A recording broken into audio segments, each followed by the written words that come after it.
Hi, this is Sean. Welcome back to another episode of Photoshop Tips and Tricks.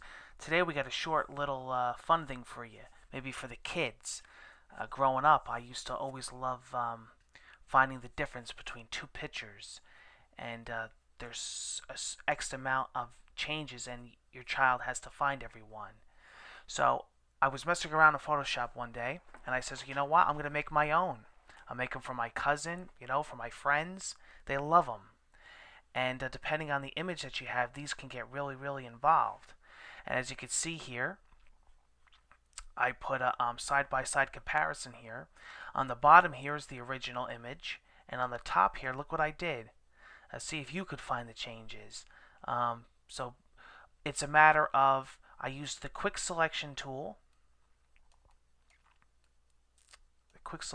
and I selected things, and I copied them onto their own layer and I moved them. So as you can see on this one, I put this lamp here in the middle, a third one. I put another set of pillows. Even look here in the mirror image, in the reflection here, I put another cooler. If you notice on here, there's only one. There's two here. And in this painting here, I kind of did some trickery. I copied this bird on the stool here. So just a little kind of a fun thing you could do. Basically just, making changes, making selections, and moving things. I'll give you an example. Let's close this out, actually. So all I did was this. Did something like to that effect. Nothing too crazy. And they don't have to be perfect selections. And I did something as simple as this.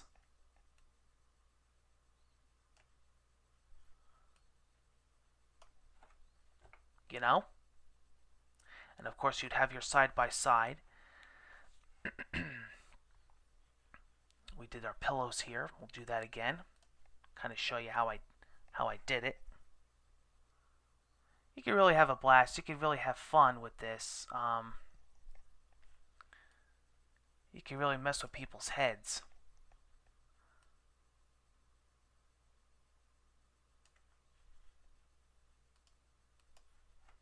See? How cool that is. And of course, like I said, you would save this, then you would compare it with the original image, and I think it's a fun little neat thing to do with the kids. You can even grab this thing up here too.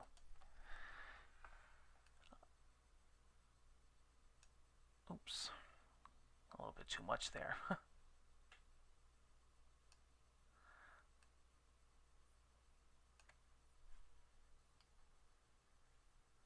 You could rotate things. Oh, we don't want to do that. We could rotate things. We could, there we go. Nothing too crazy. But, really gets them thinking. Like I said, you could reflect things, you could rotate things, you could change the opacity or color of things, you can move things, you could duplicate things, and it's called Find the Difference. You remember playing that as a kid. So I kind of make my own in Photoshop. It's pretty cool. People seem to really like it. I print these out. I give them to people. Their kids just love them. They always say, "Oh, make more, we want more." Sometimes they even bring me images, and I turn them into Find the Difference puzzles.